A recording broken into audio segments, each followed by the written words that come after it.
Maravilha. Né, a gente estava comentando aqui agora há pouco para a galera que está assistindo agora, né? Acabou que passou 5 minutinhos de um testemunho aqui que vocês não pegaram, talvez seja para a galera que está assistindo aqui ao vivo ter ouvido esse testemunho, né? Mas estávamos falando como a gente vai ser provado no assunto fruto do Espírito, né? Diariamente, no nosso cotidiano, nem não são situações especiais, não, é no cotidiano mesmo, né? Assim como eu disse no início, bem no início mesmo, quando abri a live, eu vou passar mais por cima aqui da obras da carne, para a gente focar em fruto do Espírito, porque nós temos apenas esse tempo aqui para falar sobre isso, amém? Então, fique atento, você tem a apostila como sua base, mas fique atento aqui para a gente poder deslanchar nisso aqui, em nome de Jesus. Então, vamos continuar em lascívia, né? Lascívia no grego é exeugeia, luxúria, sensualidade, aquele que procura constantemente e sem pudor satisfações sexuais, falta de controle. Olha que interessante, lascívia também é falta de controle, né? Então, lascívia não está ligado simplesmente ou puramente na questão da sensualidade, né? Na questão da autopromoção sexual, não. É a falta de controle em todas as áreas.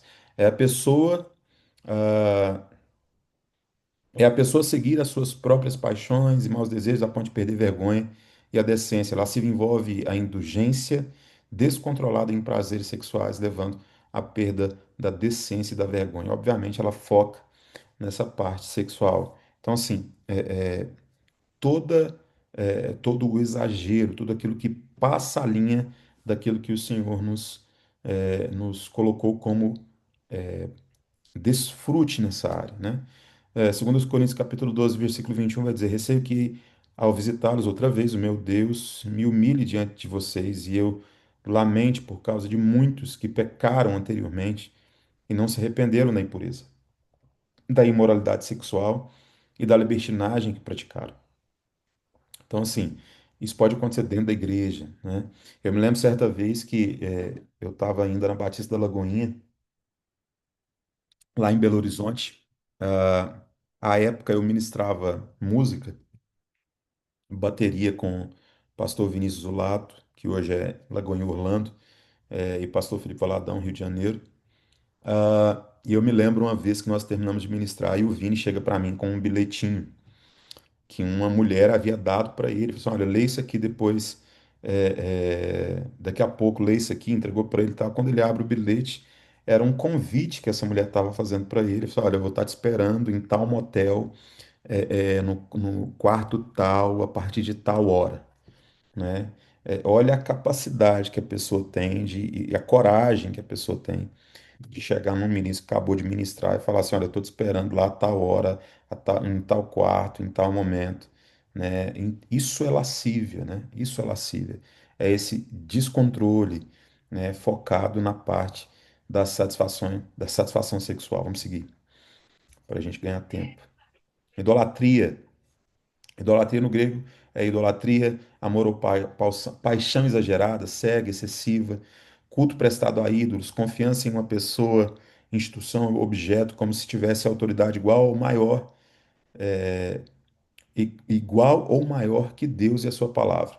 Então, presta atenção, tudo aquilo que tem a sua centralidade é a idolatria.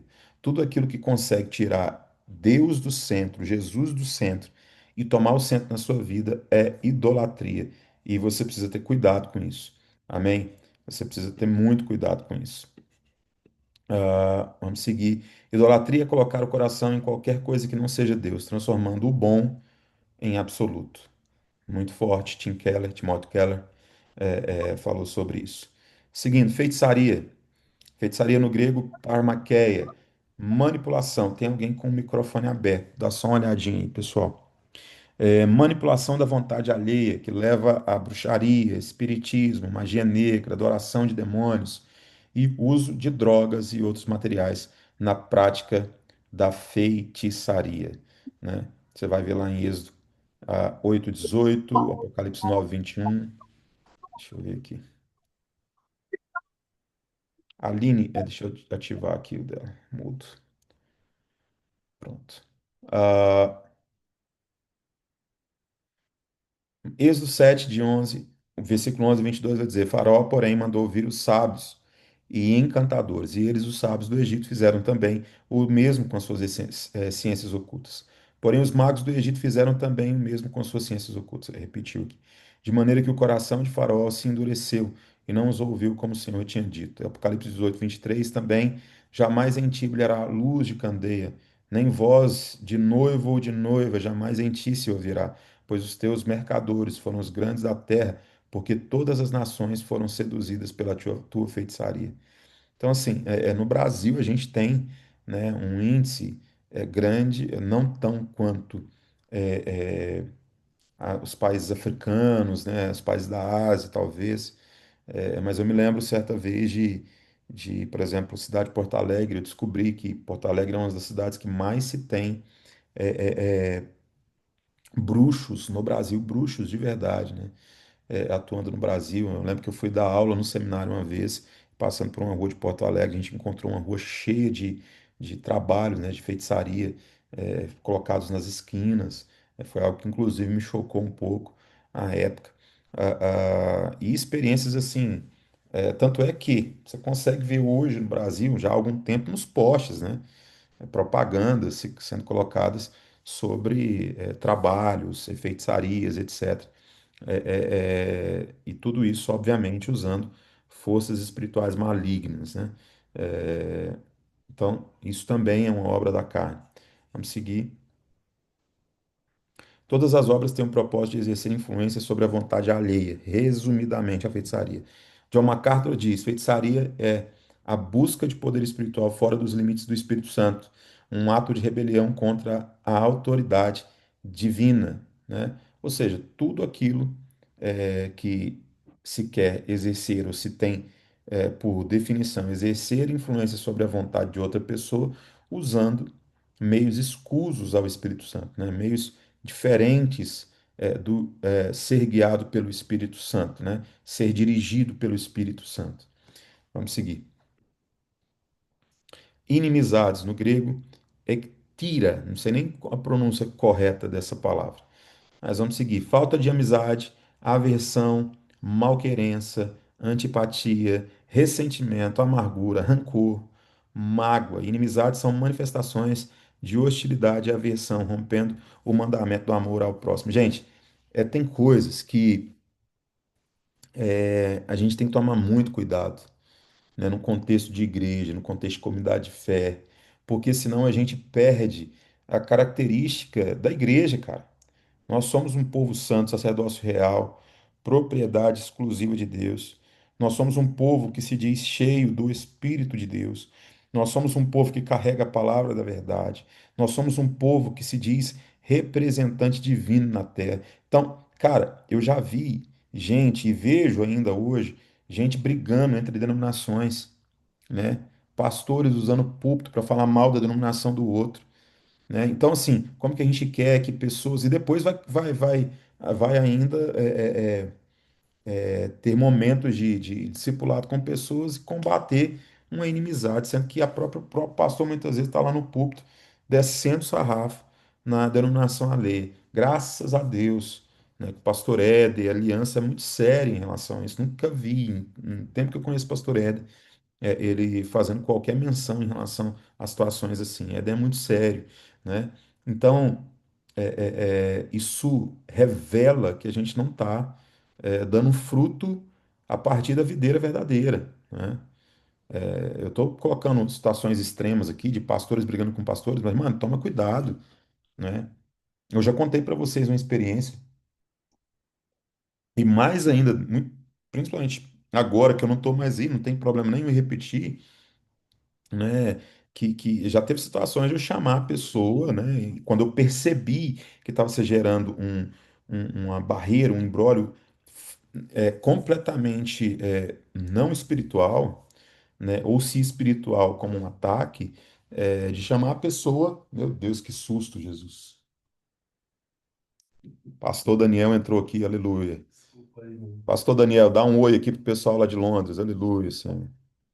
Gente, esse aqui é o pastor Tudo Daniel, que está me bem? recebendo aqui. É bom demais. Eu falei assim, ó o espírito querendo se manifestar na fruta do espírito aqui, Jesus. Eu estou no quarto dele, gente. Ah, então, deixa eu voltar aqui, que eu até me perdi. Então, a gente tem que tomar cuidado. Observando isso, tendo essa percepção, eu chamei a pessoa, falei assim, cara, eu quero te pedir perdão porque eu acabei falando mal de você, né? Falando mal daquilo que você ensina e etc. Aí foi quando eu falei isso, inclusive, na matéria de, é, é, se eu não estiver enganado, qualificados. Eu falei isso na matéria de qualificados. Ah, pedindo perdão para a pessoa nem sabia, né? Então, assim, a gente precisa ser espiritual e fazer autoanálise, irmãos, da nossa vida, fazer autoanálise daquilo que a gente tem feito, falado, pensado, agido, etc. Porque existem situações que podem não ser congruentes, né? Se tornam incongruentes com a vida no espírito que nós dizemos ter, né? A W. Tozer diz: inimizades revelam nada mais, nada menos que um coração não regenerado, incapaz de amar como Cristo amou. Olha que forte isso, irmão. Que forte isso, né? Se você não tem a capacidade de amar o seu irmão, sabe, cara, eu já contei isso para vocês, né? Eu não sei se eu contei na última aula, mas eu já contei episódios aqui para vocês de eu chegar, como eu contei, falando que eu cheguei nos Meninos do Som lá da Lagoinha, despejei bombom na vida deles, né? Porque às vezes e não é sobre o bombom, é sobre você ter estratégias de amor sobre vida de pessoas que querem pisar no seu pé, entende? Aí que tá o problema que acontece nos relacionamentos, nos casamentos, etc. Porque o cara pisa no pé e você quer vir com uma bazuca para matar ele, né? Sendo que a gente precisa aprender a caminhar uma milha a mais. Pisou no nosso pé, cara, releva, se enche mais ainda do espírito e trate em amor essa pessoa. Eu aprendi algo, o amor sempre vence. O melhor caminho que existe é o caminho do amor. O caminho da vitória é o caminho do amor. Então, se eu ando em amor, eu vou conseguir alcançar um caminho relevante, por mais que isso fale sobre sacrifício, sobre eu sacrificar a minha vida, sobre eu sacrificar a minha carne, as minhas atitudes em relação a situações que possam vir diretamente para me ferir, né? Então, o caminho do amor é o melhor caminho. Porfias, no grego eres, discussão, contenda, polêmica, competição, disputa sem cessar, discórdia, divisões, luta desenfreada por superioridade. Cara, como dentro do ministério existem pessoas cheias de porfia, né? Pessoas que querem se colocar acima dos outros, pessoas que ao assumirem qualquer cargo, qualquer posição, se tornam pessoas arrogantes, se tornam pessoas que estão mais preocupadas com o título que têm do que com aquilo que deveriam carregar, né, e dispensar sobre a vida dos outros. John Piper diz que porfias são frutos da carne que destroem a unidade e a paz que Deus deseja para o seu povo. E o fato é que pessoas que não caminham no fruto do Espírito, né? Pessoas que não caminham em espírito, né? Porque caminhar em espírito é caminhar evidenciando o fruto, não evidenciando a carne. Pessoas que não caminham no fruto, cara, elas vão se encontrar sempre nesses lugares. Esses lugares de quererem ter proeminência sempre.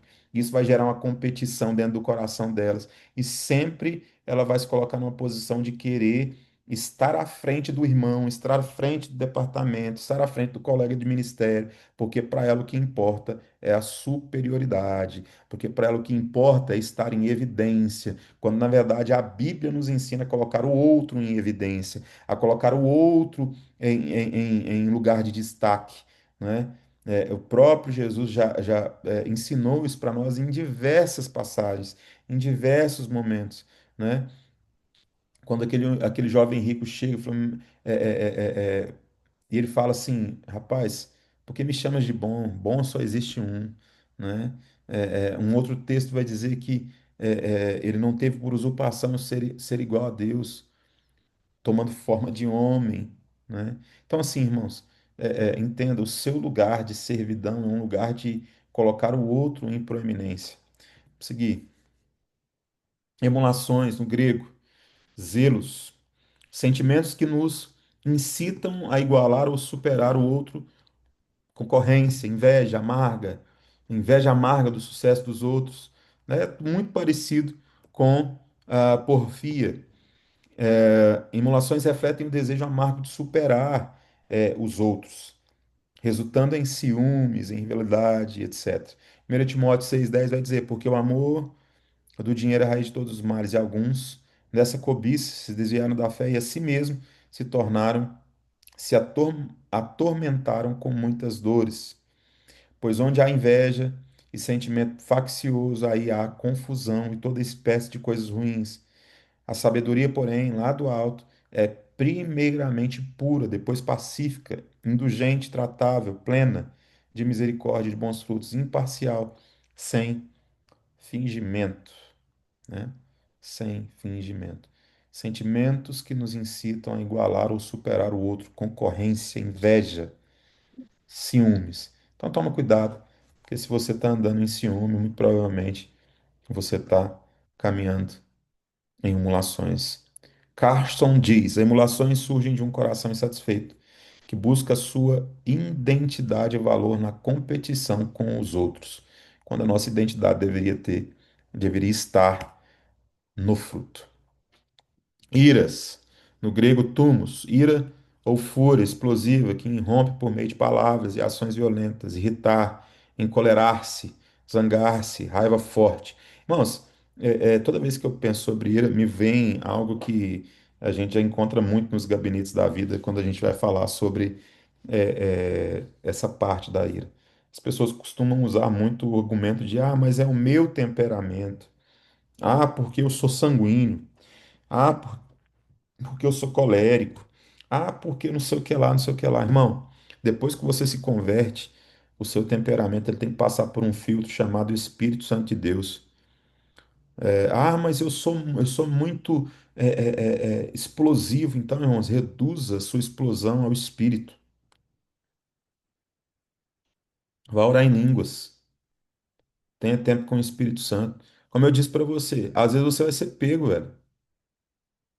Essa semana eu fui pego, me irritando, me irando, né, com a situação que aconteceu comigo lá na locadora do carro, né? Só que o problema é que existem muitas pessoas que tratam isso com naturalidade, né, costumeiramente. Não, me acostumei a ser uma pessoa que se ira com facilidade, né? E isso não deve acontecer principalmente na vida do ministro, porque isso desqualifica o ministro, né? Se você é uma pessoa que se ira com muita facilidade, ou que você é uma pessoa que se dá a ira com muita facilidade, você tem que entender que isso está te desqualificando do ministério, né? Há aquela história, né? Certa vez, é, é, é, uma mulher, o pastor estava pregando na igreja, culto extraordinário, fogo descendo, e quando ele olha do púlpito, ele vê um caminhão de mudança parando na porta da igreja e sendo descarregada a mudança na porta da igreja. Um pouco mais depois, ele percebe que aquela mudança era a mudança da própria casa dele. Quando ele chega ali, ele fala: Meu Deus, o que está acontecendo? Por que você está fazendo isso? A esposa dele fala assim: Não, porque eu quero o marido que está aqui dentro da igreja. Eu não quero esse marido que está lá dentro de casa, né? Lá dentro de casa é xingamento, lá dentro de casa é raiva, lá dentro de casa é ira, lá dentro de casa é impaciência. Mas aqui você tem tempo, aqui você é paciente, aqui todo mundo consegue ter acesso a você. Eu quero esse marido aqui, né? Então entenda, irmãos, que você não pode ser uma coisa dentro da igreja, uma coisa dentro de casa, né? Eu estou usando o exemplo do homem, mas existem mulheres, né? Nossa, eu sou chamada, eu sou ministra, eu sou ministro de música, eu sou ministro de louvor, eu sou ministro da palavra, né? E etc. Incrível isso, mas como que você está tratando seu marido, né? Será que seu marido está sendo um objeto só de reclamação? Ou você tem colocado a sua boca em sujeição para dar graças a Deus pela família que você tem, né? Pela família que Deus colocou na sua vida, né? Entenda, irmãos, que a gente precisa revelar do que nós estamos cheios, né? E se você revela só reclamação, significa que o seu contentamento não está em Jesus, né?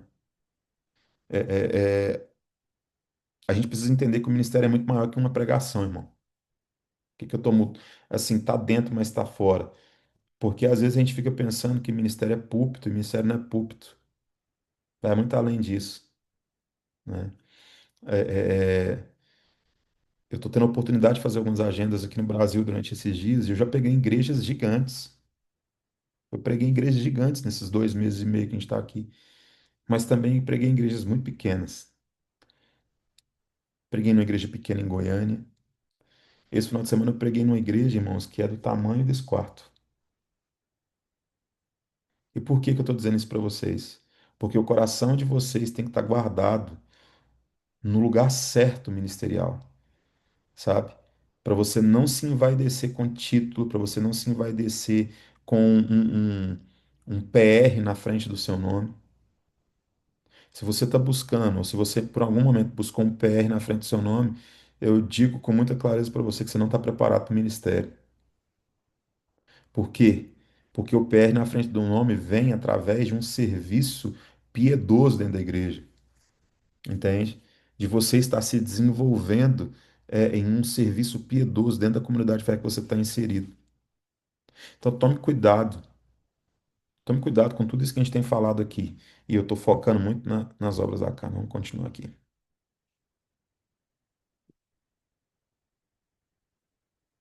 Discórdias ou pelejas, discórdias, pelejas, no grego eritéia, combate, luta, briga, ambição, egoísta e a cobiça do poder. Discórdias e pelejas são brigas e competições por poder e reconhecimento motivados por ambição egoísta.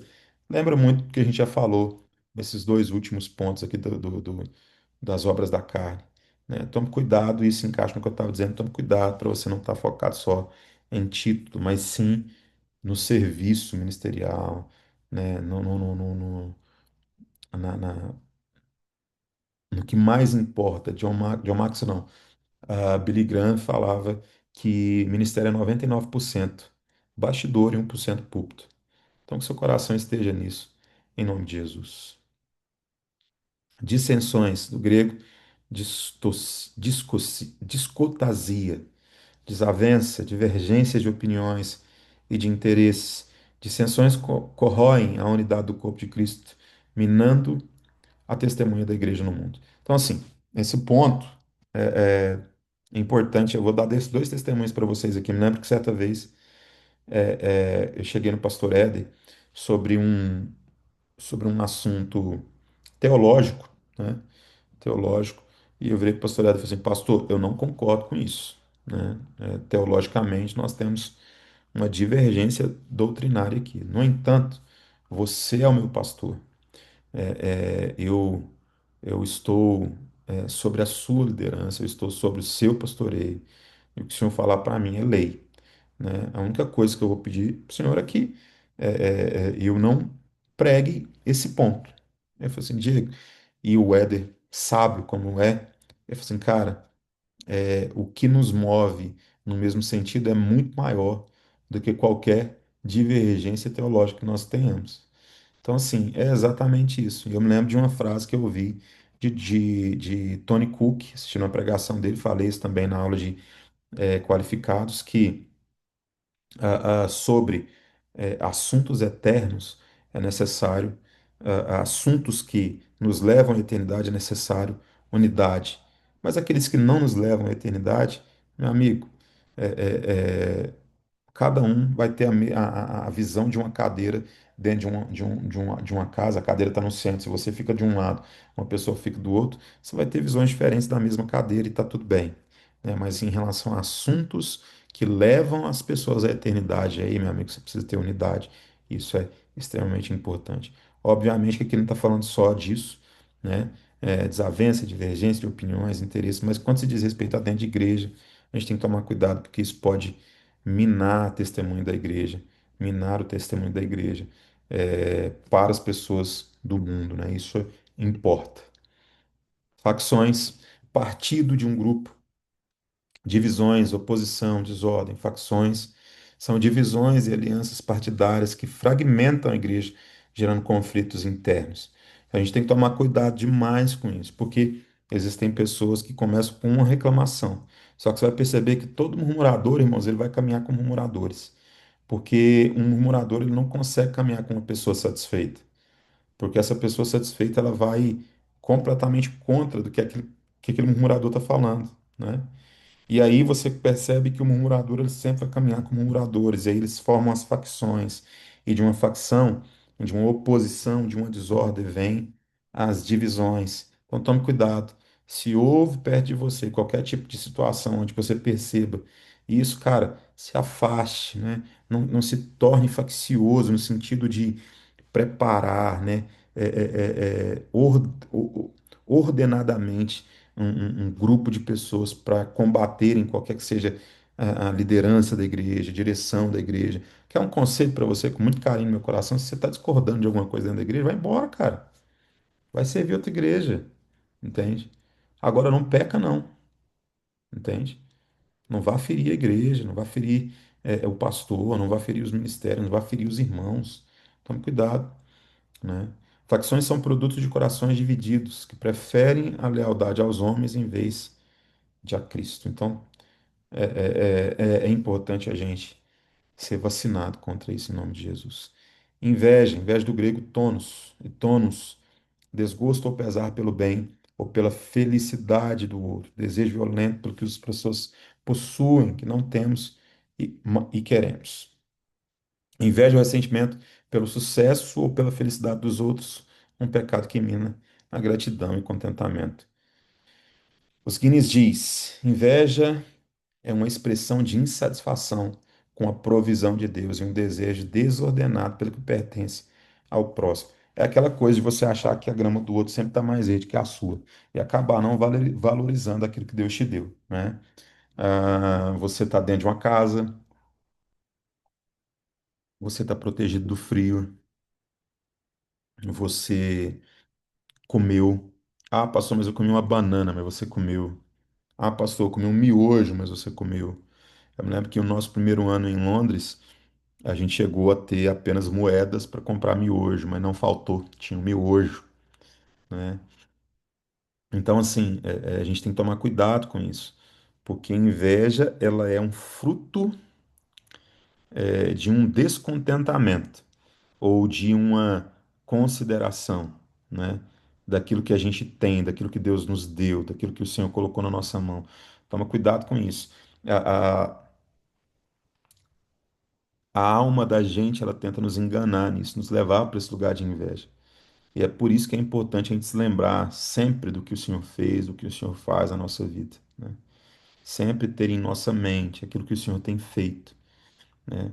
Salmo 103 vai dizer: bendigo a minha alma, Senhor, tudo que há em mim, bendiga o seu santo nome, não se esqueça de nenhum dos seus benefícios, né? Não se esqueça dos benefícios, porque o não se esquecer dos benefícios nos faz viver uma vida de gratidão e dar passos longínquos da inveja, né? Vamos seguir. Homicídios, morte de uma pessoa praticada por outra, assassinato. Isso aqui já, o homicídio já é muito claro, não precisa nem a gente ficar muito nele. O homicídio é a culminação de um coração cheio de ódio que se manifesta na violência contra a vida dada por Deus. Bonhoeffer diz isso. Glutonarias, eita, mas como os crentes é pego nisso aí, rapaz, os gordinhos então, como eu, misericórdia. Glutonarias no grego, comos, comer muito, desordenadamente, entregar-se à comida e bebida de modo extravagante e desenfreado. É tão louco, irmãos, a glutonaria, né, o comer desenfreado, que a gente critica demais as pessoas que bebem bebida alcoólica, mas né, não se toca na mesma proporção do como o crente é desordenado na comida, né? Falo, não estou jogando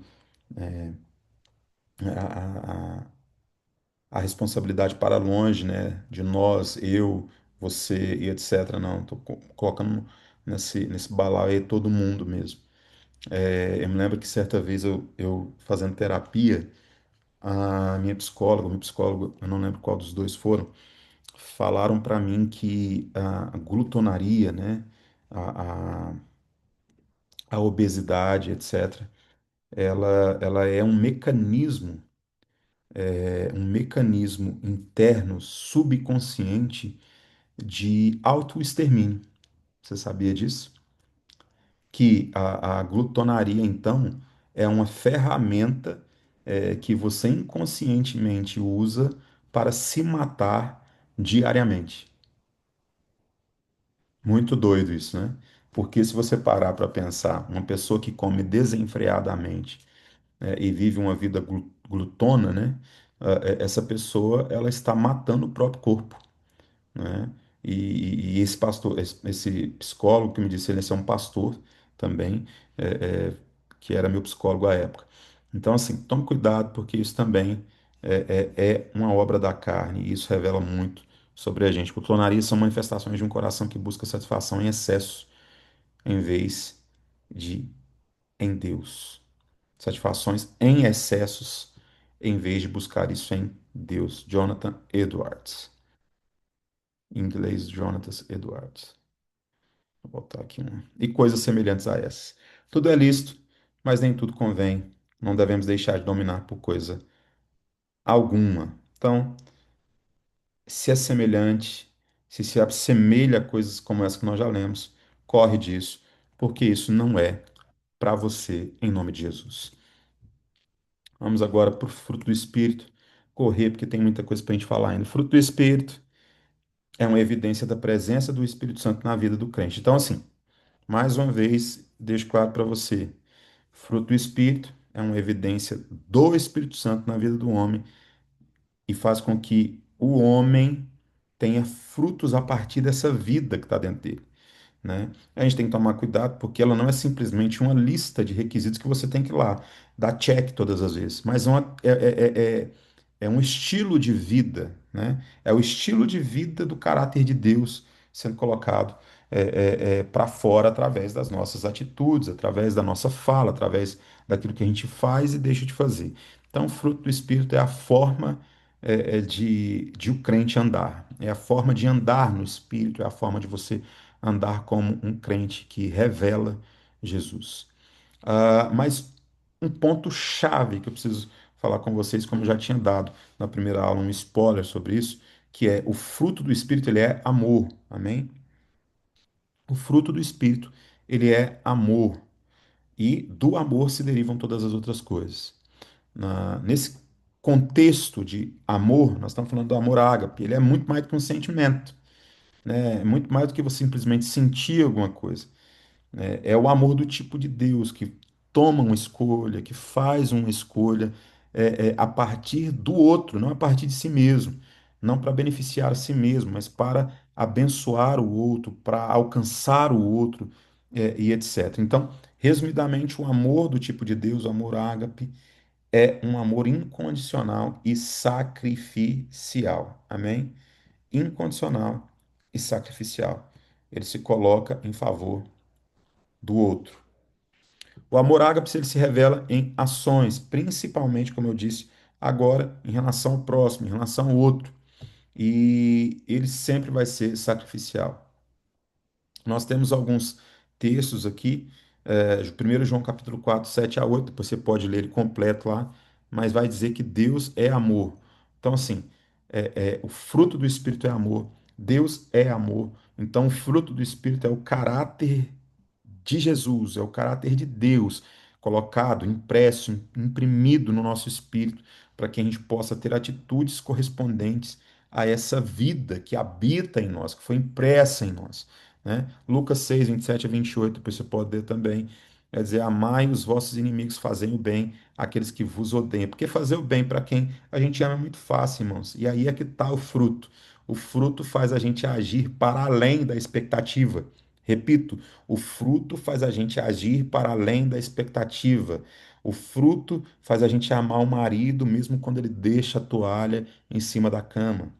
O fruto faz a gente amar ainda mais a esposa é, é, é, quando ela desagrada a gente em alguma situação, né? O fruto faz a gente continuar amando o irmão quando ele pisa no nosso calo, principalmente em dias de muito frio, né, que o pé está gelado, que a dorzinha é maior, né?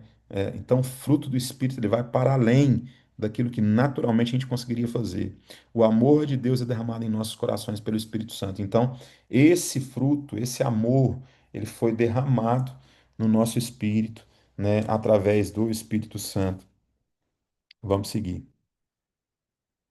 O amor do tipo de Deus, ele tem três características aqui, é muito provável que isso caia na prova, então fica atento em nome de Jesus. O fruto do Espírito, ele é sacrificial, ou o amor do tipo de Deus, né? O amor do tipo de Deus, que é o fruto do Espírito, ele é sacrificial. 1 João 4 vai dizer: Deus demonstrou seu amor enviando Jesus para morrer por nós. Entenda que é pelo outro, entenda que a ação prática do amor é se entregar pelo outro, é se dar pelo outro, é fazer pelo outro. O amor do tipo de Deus, ele é misericordioso, mas Deus, sendo rico em misericórdia por causa do grande amor com que nos amou, né, nos deu vida. Então preste atenção, irmãos. O amor é misericordioso. O que é a misericórdia?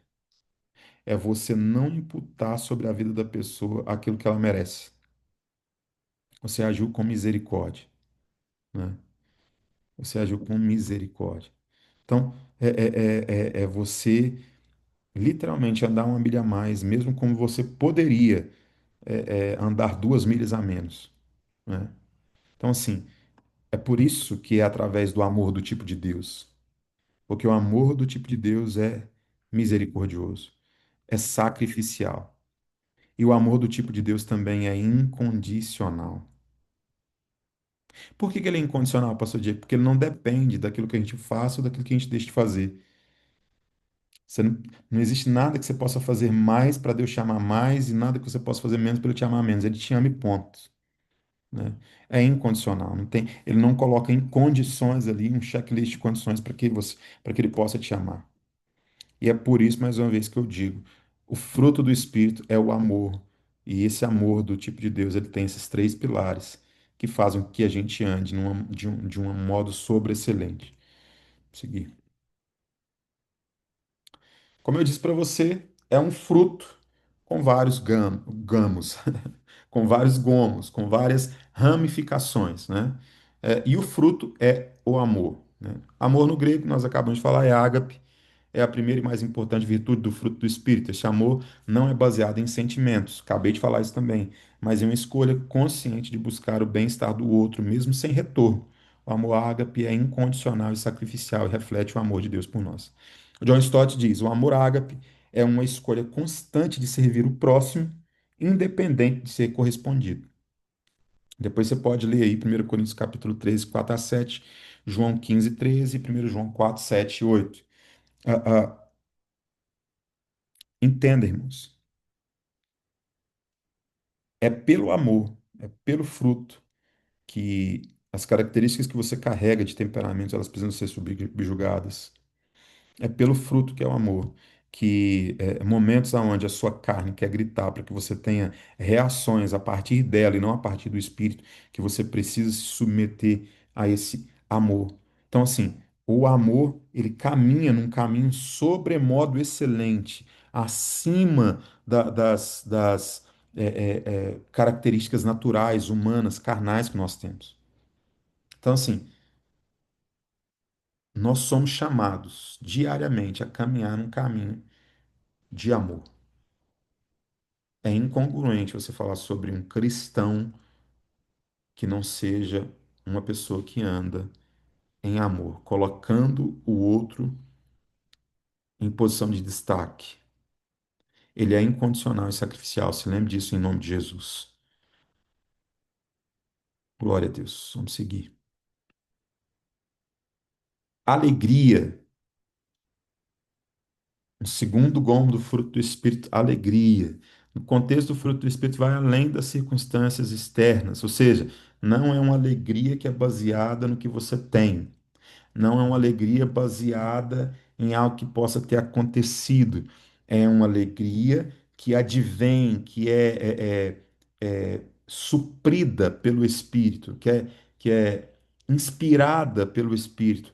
Não é uma felicidade passageira, mas um profundo contentamento que vem da presença de Deus e da certeza da nossa salvação. É a paz interior que permanece mesmo em dias, mesmo diante das dificuldades e tribulações. Vocês vão se lembrar que certa vez eu dei esse testemunho Eu estava, tinha acabado de comprar o carro, vocês vão se lembrar disso.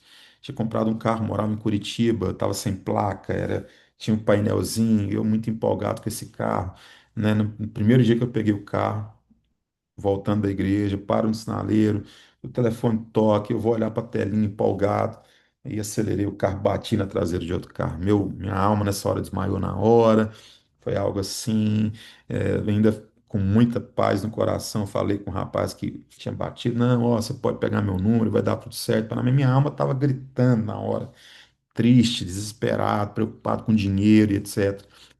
Né? Mas a primeira reação que eu tive quando cheguei em casa foi me fechar dentro do quarto, começar a dançar e pular e festejar e me alegrar, né?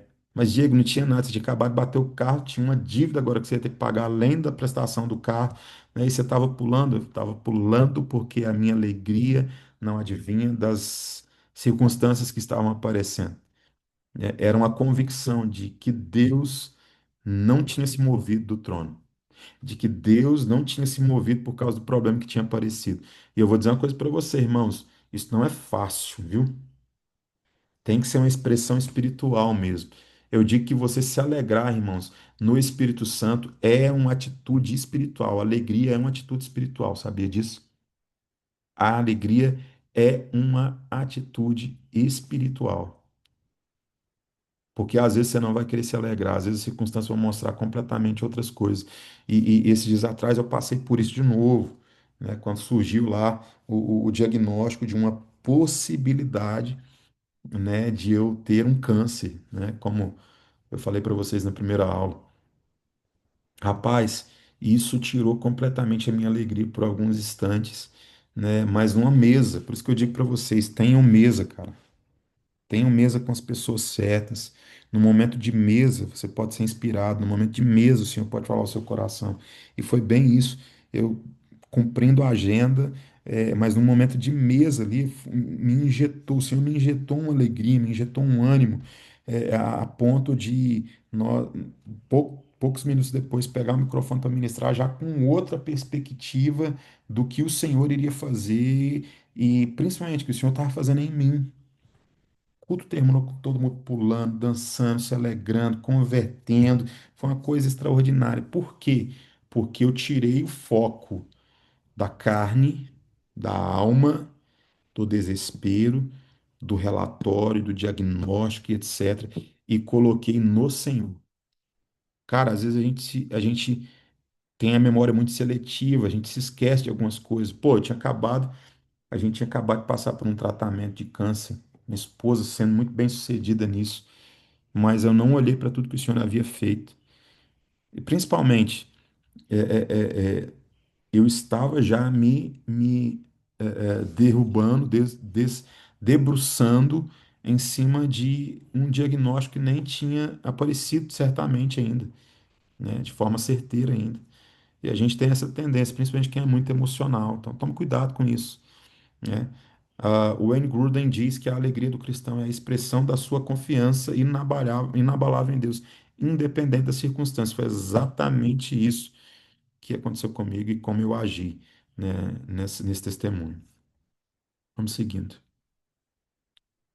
Paz, que no original é Irene.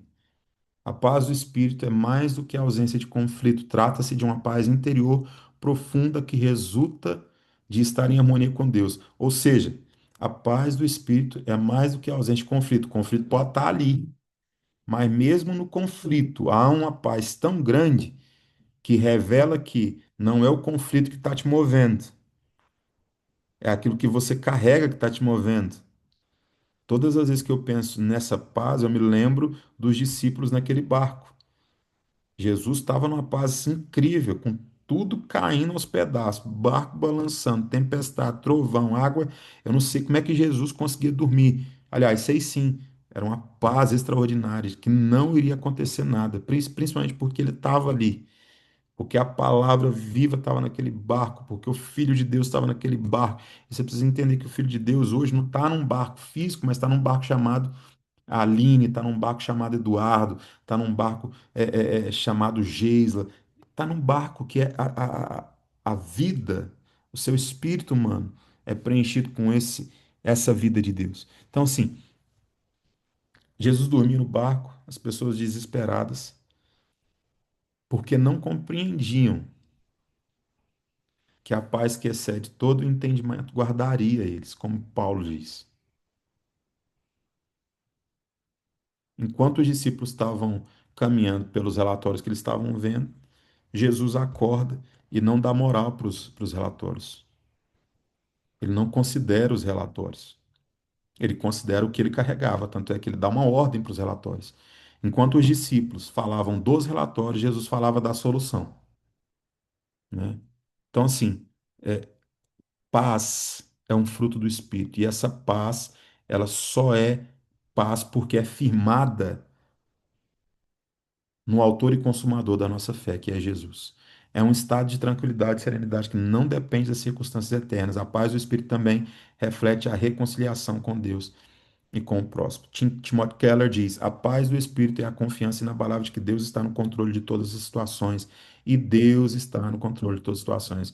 Repita isso para você mesmo agora. Deus está no controle dessa situação. Repete aí onde você estiver. Deus está no controle dessa situação.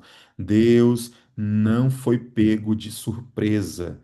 Repita isso. Deus não foi pego de surpresa. Deus está no controle dessa situação. Qualquer situação que você possa estar passando, Deus está no controle dessa situação. Isso não pegou Deus de surpresa, em nome de Jesus. Amém, Jesus. Você pode dar um amém aí no grupo? Deixa eu ver se vocês estão prestando atenção, se vocês estão na aula aí, aleluia, Jesus. Dá um amém no grupo aí para eu ver vocês.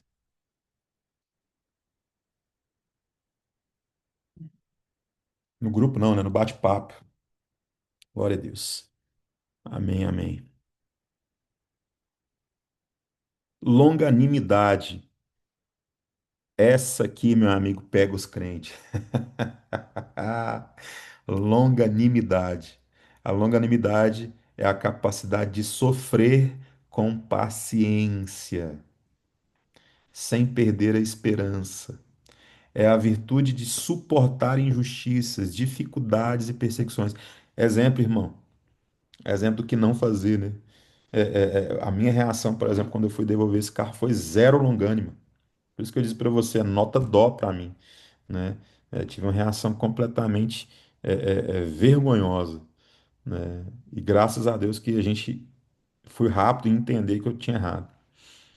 Longanimidade, capacidade de sofrer com paciência sem perder a esperança, virtude de suportar injustiças, dificuldades, perseguições, sem se render ao desespero ou à amargura.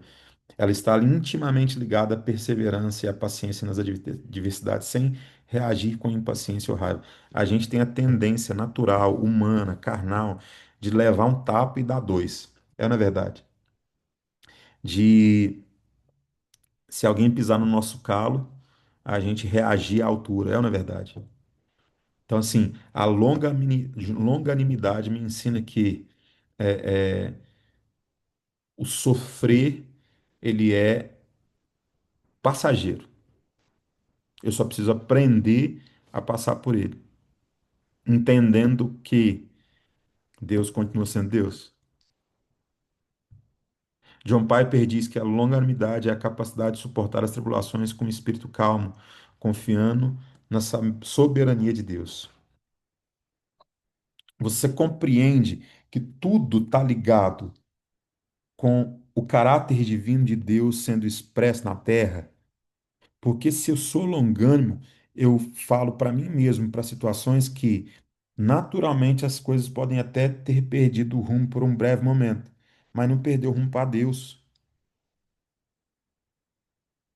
Não perdeu o rumo para Deus. Então a gente precisa reagir ou ter as reações a partir do que nós estamos cheios. E nós estamos cheios de longanimidade, porque o Espírito de Deus é longânimo. Imagina se ele não fosse, irmão. Nós já estaremos todos fulminados. Eu, você, cada um de você que está aqui. Se Deus não fosse longânimo, a humanidade nem existia mais. Graças a Deus pela longanimidade de Deus na nossa vida e por nós. Amém? seguir. Benignidade é a capacidade de tratar os outros com bondade, mesmo quando eles não merecem. Sproul disse isso.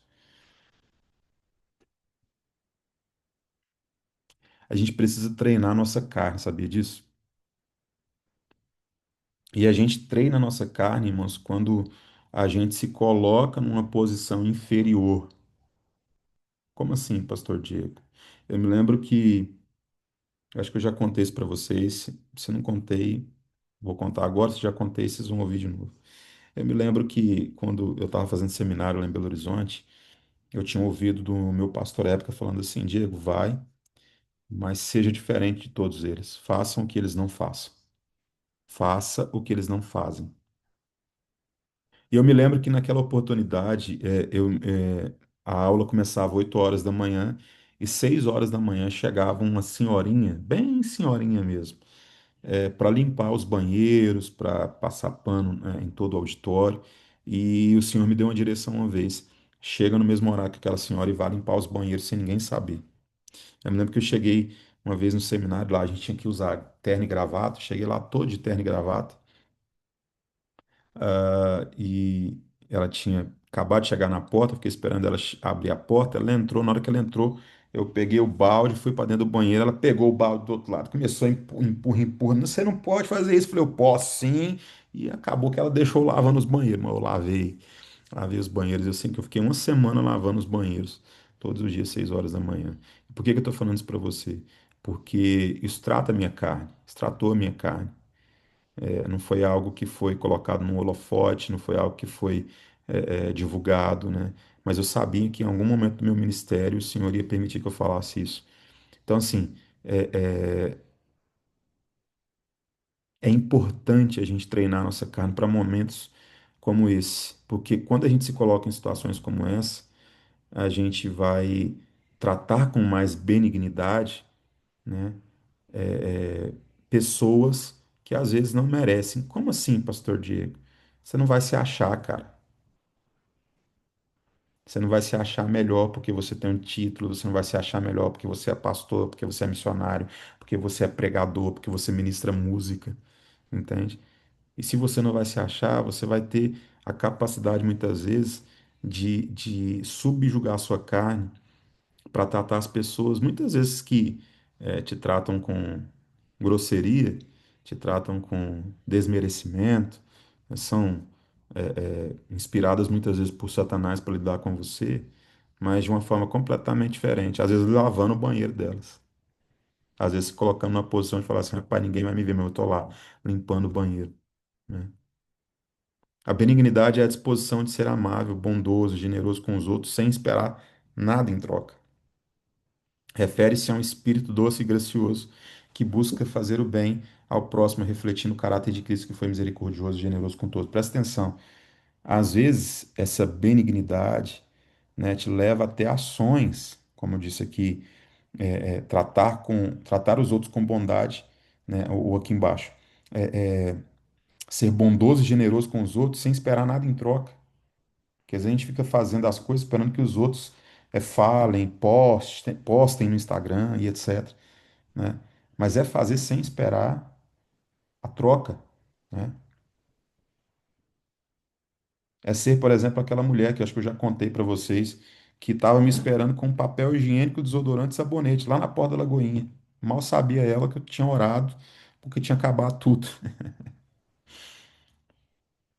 Ela ia ter o que em troca daquilo ali, gente? Então, às vezes, em momentos assim, o Senhor vai pedir a sua bondade e misericórdia sobre a vida de pessoas, através de coisas que são completamente fora da casinha, entende? Mas que para aquelas pessoas vão ser importantes. Benignidade é tratar os outros com bondade, generosidade, amabilidade, sem esperar que essas pessoas possam te retribuir para isso, né? Bondade. A bondade é a disposição para agir de maneira correta e justa, sem egoísmo, buscando sempre o bem-estar do próximo. Já percebeu que todo fruto do Espírito aqui, todos os gomos, dizem respeito a o outro a partir de você? É sempre o outro a partir de você. Você não vai se irar em relação ao outro, você não vai esperar nada em troca do outro, né? Você vai fazer pelo outro, né? Certa vez eu me lembro que numa transição que eu estava vivendo, eu fui muito desonrado mesmo, por uma liderança que eu estava sobre ela. E eu me lembro de uma frase no meu espírito que depois a minha sogra foi me dizer a mesma coisa, que é: o fato das pessoas te desonrarem não abre precedente para que você as desonre, porque o fato das pessoas te desonrarem fala mais sobre ela, não sobre você. Então, preste atenção. Fruto do Espírito é você não agir a partir do outro, mas agir a partir daquilo que você carrega. Fruto do Espírito não é sobre você agir sobre a atitude do outro, ou em busca da atitude do outro, mas agir a partir da atitude que o Espírito Santo, que encheu você, te inclina a fazer, né? Ela se manifesta em ações concretas de ajuda ao próximo, sendo mais do que um sentimento, mas uma prática de ações bondosas. MacArthur diz que bondade é fazer o bem ao próximo, independente do seu merecimento. É fazer o bem ao próximo, independente do seu merecimento. Isso pega o crente, porque a gente só quer fazer por quem merece, né? E o fruto do Espírito, o amor do tipo de Deus, os frutos oriundos do amor do tipo de Deus, ele alcança pessoas, inclusive, que não merecem. Pega essa em nome de Jesus. Imprima isso no seu espírito. Fidelidade. A fidelidade é a qualidade de ser confiável, honesto e íntegro. Irmãos, como é difícil, né? Infelizmente, isso dentro da igreja hoje. Porque as pessoas são fiéis até o ponto onde elas não são é, questionadas, ou o ponto onde elas não são. Não é a palavra que eu queria usar, não é questionada, é o ponto onde elas não são. Deixa eu ver se eu lembro a palavra. Sumiu a palavra agora que eu queria dizer. Agradadas seria a palavra? Não, tô com a palavra na cabeça, mas não consigo expressar ela. Mas espero que vocês entendam.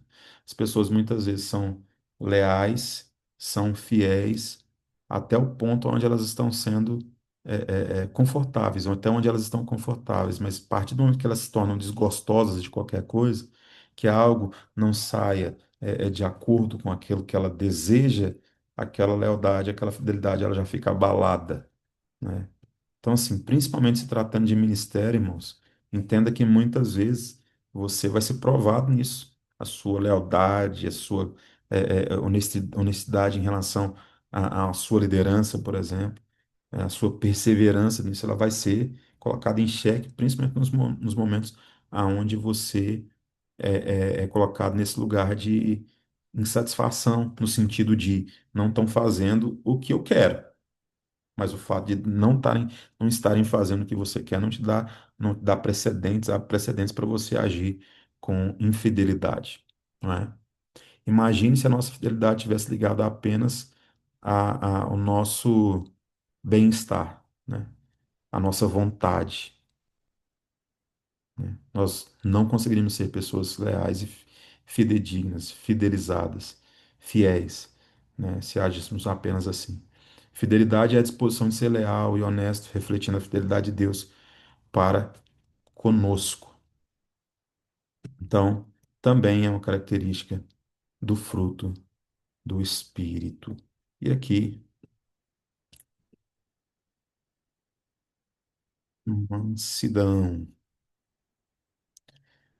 Mansidão. John Stott diz que mansidão não é fraqueza, mas poder sobre controle, demonstrando humildade diante de Deus e dos outros. Deixa eu falar uma coisa para você aqui. Duvide de ministros que sobem muito cheios do Espírito Santo, mas quando descem do púlpito não conseguem ter é, é, é, amabilidade, mansidão para tratar com as pessoas. Porque aquele aquele enchimento do Espírito que é ministrado no púlpito precisa refletir fora dele, né? Se você encontra ministros que são grossos demais, que são, existe uma falta de mansidão muito clara na vida deles, com certeza eles podem estar cheios, preenchidos com muito orgulho, né? Orgulho do que são, orgulho do título que têm, e por aí vai. Então, assim, é, entenda que o fruto do Espírito está tudo ligado, irmão. São gomos que estão ligados, que fazem parte do mesmo fruto, né? É óbvio que alguns vão se tornar mais evidentes ao passo que você tem, né, usado, treinado, né, procurado com mais evidência. Então, assim, isso tudo é uma guerra entre o seu espírito e a sua carne. A sua carne vai mandar você reagir, o seu espírito vai mandar você agir com mansidão. E aí é que tá, mais uma vez, todas as vezes que você for pensar assim, ah, mas eu sou assim, não, você não é assim. A sua carne pode querer que você haja assim, mas quem manda em você não é a carne, é o espírito. E você vai agir de acordo com o espírito. É fácil? Não é. Você sempre vai vencer nisso? Meu Deus, eu queria que fosse. Mas às vezes não. Agora que você vai deixar de trabalhar isso de forma alguma. Comece trabalhando isso dentro da sua casa, com seu marido, comece trabalhando isso dentro da sua casa com a sua esposa, com seus filhos, né? E eu tenho certeza que você vai crescer nisso em nome de Jesus. Temperança. A temperança é o autocontrole e a capacidade de moderar os desejos e paixões. Lembra lá que nós falamos sobre a lascívia, que é o descontrole na parte sexual, né? A temperança ela traz o subjugar todas as paixões, desejos à vontade do espírito, né? A vontade do Espírito Santo. Então, ela combate essa obra da carne, como todos os outros frutos aqui, combatem todos os gomos das obras da carne. Temperança é a capacidade de governar as paixões e desejos humanos de acordo com a vontade de Deus, né? Isso fala muito, irmão, sobre não só sobre as nossas vontades carnais, mas fala sobre vontades, inclusive lícitas, né? Mas que não fazem parte do plano de Deus para você, né? Às vezes seu sonho é ir para um país, mas o plano de Deus para sua vida é que você flua, desenvolva, que você seja boca dele em outra nação, por exemplo, né? É obviamente que isso vai ser algo que vai ser tratado no seu espírito e que você vai ter que lidar com muita maturidade. Eu estou dando um exemplo aqui, pode se encaixar em várias outras áreas, né? É a virtude que nos ensina a viver de maneira equilibrada, sem excesso, e a submeter nossas vontades ao domínio do Espírito Santo. Tudo na nossa vida deve ser dominado pelo Espírito, deve ser subjugado ao Espírito, deve ser colocado em sujeição, submissão à voz do Espírito Santo através da vida no Espírito. Então, temperança é autocontrole. É autocontrole, é você subjugar a sua carne nas reações, é você subjugar a sua boca na hora de você querer falar muito, querer falar besteira e você fechar a sua boca, porque o fruto do espírito temperança te dá um autocontrole naquele momento. Amém? Desafio de todo cristão para a gente encerrar é permitir que o Espírito Santo produza esse fruto na nossa vida, tornando-se mais semelhante a Cristo, impactando positivamente o mundo ao seu redor.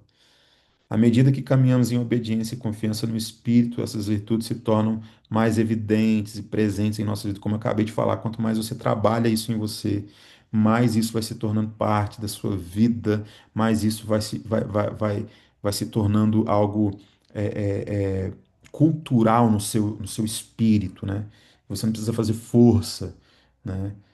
E aí você consegue passar com mais facilidade sobre as objeções carnais em relação ao seu espírito. Então, fruto do espírito, resumidamente, é você caminhar nesses gomos que se resumem em andar em amor em relação a outras pessoas, em relação a outros indivíduos, entendendo que o fruto existe dentro de você, o fruto do Espírito plantado dentro de você através do Espírito, da vida de Deus, em você serve para que você caminhe no caráter de Deus. E o caráter de Deus sempre aponta para amar o próximo, amar o outro, servir o outro, em detrimento de si mesmo. Amém. Pense nisso sobre o seu casamento, pense nisso sobre o seu ministério, pense nisso sobre a sua vida no geral. E o Senhor vai te dar condições, força, para que você possa caminhar no fruto do Espírito em nome de Jesus. Amém, irmãos? Glória a Deus, amo vocês. Tem tudo isso na apostila, leia a apostila de novo. Amém. Em nome de Jesus. Deixa eu dar um adendo para vocês aqui, que depois eu vou mandar no grupo, mas deixa eu aproveitar que eu já estou aqui. Nós vamos ter uma alteração muito simples na data da aula de homilética. É, Essa primeira aula ela vai ser gravada, a Geisa vai mandar para vocês depois, ela já é gravada, porque eu quero aproveitar a ministração do pastor Leandro Almeida, que foi sobre homilética ano passado, e passar para vocês. Então, no dia 21, 17 não vai ter, dia 21 nós vamos colocar essa aula disponível para vocês. Dia 22 tem aula, 23 e 24. Então, preste atenção em nome de Jesus. O que que é a aula de homilética? Eu vou ensinar vocês num guia muito prático para você preparar a sua palavra. Então você só passa de ano no casulo, né? Você só se forma no casulo fazendo essa ministração. E como que você vai fazer essa ministração? Você precisa seguir um roteiro que nós vamos dar para vocês na aula de homilética. Então não perca essa aula de homilética. Pastor, eu trabalho, no sábado não vai ter problema, porque nós vamos colocar uma aula gravada para você no sábado, né? Que é a do pastor Leandro Almeida, lá do ano passado. E domingo você vai ter aula comigo. Então presta atenção. Você não vai conseguir fazer o TCC se você não fizer essa aula. Então você precisa fazer essa aula, tá bom? Não perca essa oportunidade, além de você crescer, vai ser incrível. Então, beijo no coração. Se você conhece alguém que é do Rio de Janeiro, manda mensagem para ele depois. Eu falo, olha, pastor Diego vai estar no Rio de Janeiro aí domingo, lá em Duque de Caxias, na Igreja Saudável, pregando. Vai lá, em nome de Jesus. Amém, gente?